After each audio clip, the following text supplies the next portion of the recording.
Welcome to the Billboard Mastery Podcast, where you will learn the correct way to identify, evaluate, negotiate, perform due diligence on, select the construction type, build, rent the ad space, and operate billboard signs. And now, here is your host, the guy that built from scratch the largest privately owned billboard company in Dallas-Fort Worth, Frank Rolfe. I used to be the largest private owner of billboards in Dallas-Fort Worth, and I had a really unusual lifestyle because owning billboards has always created a very different style of living.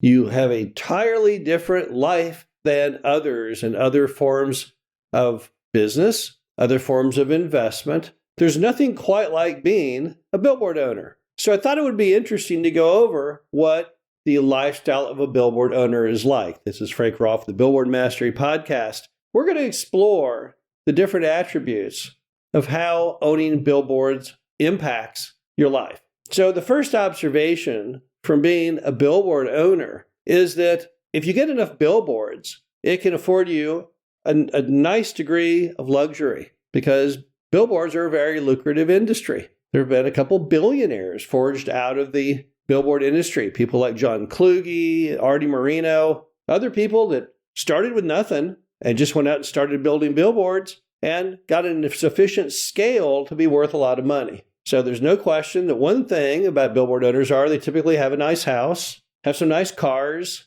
have a nice quality of living. So financially it's attractive.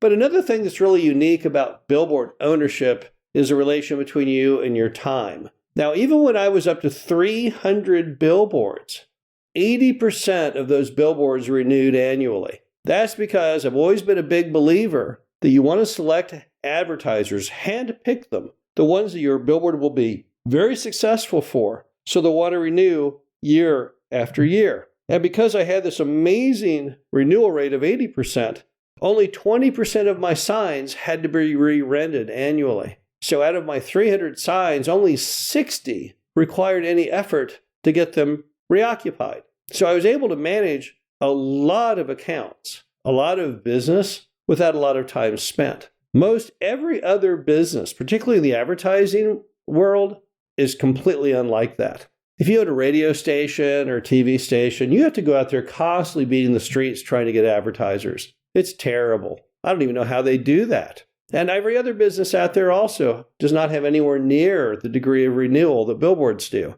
Now, why do billboards have so much renewal? It's because a billboard, well-positioned with a good ad on it, pulls enough customers in on a monthly basis to more than pay for itself. Advertisers only stick with things that make them money. We all want to make money, and so do advertisers.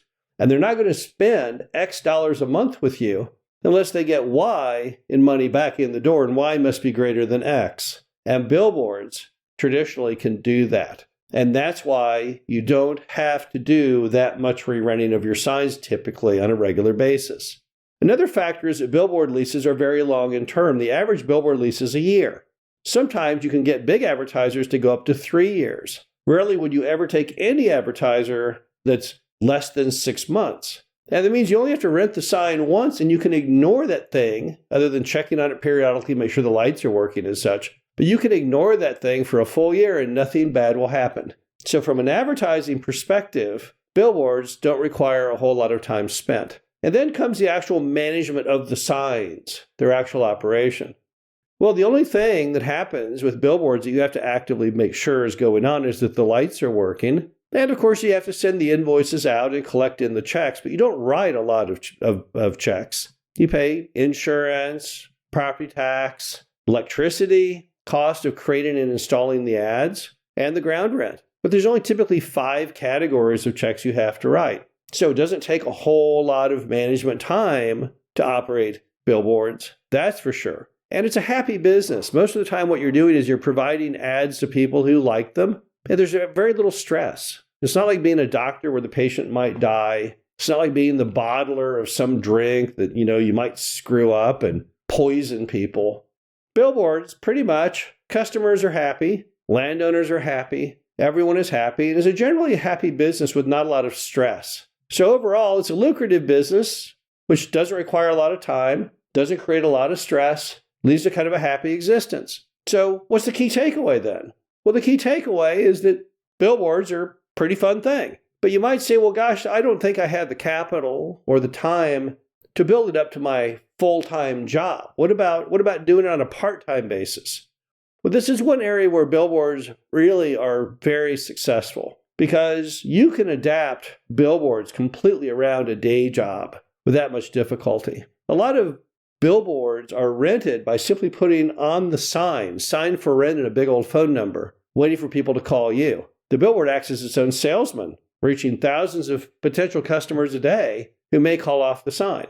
Or you might do a large direct mail campaign to all the businesses at the next exit down or next couple of exits down. But you can do that at night. And once again, you're just waiting for people to call. If anyone called you, surely on your lunch hour, you could call them back. It only takes 5 minutes. Then comes meeting with the advertiser to do the creative. Typically, the advertiser doesn't really want to meet with you that bad. You might have the manager of the McDonald's or the Outback Steakhouse. They've got other things to do. It's not management intensive with time. They're not wanting you to come over and camp out there. Again, you could go there on a lunch hour.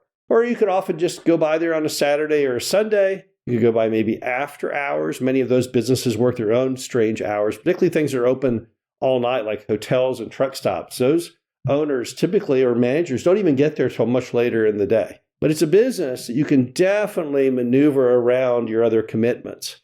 And on that note, it's also a business that allows you to spend more quality time with your family. Because the hours of operation are so unique, you can hit all your kids' sporting events, all their school functions, and still be right on top of everything because it's something you can do on nights and weekends.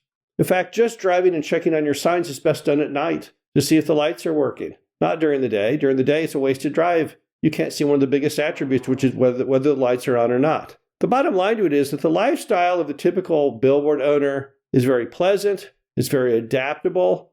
It can work around your schedule. It's something you should definitely investigate. This is Frank Rolfe, the Billboard Mastery Podcast. Hope you enjoyed this. Talk to you again soon. Thank you for listening to the Billboard Mastery Podcast. Be sure to visit us at www.billboardmastery.com, where you can find past episodes of this show, plus an array of information to help you successfully build, buy, and operate billboard signs.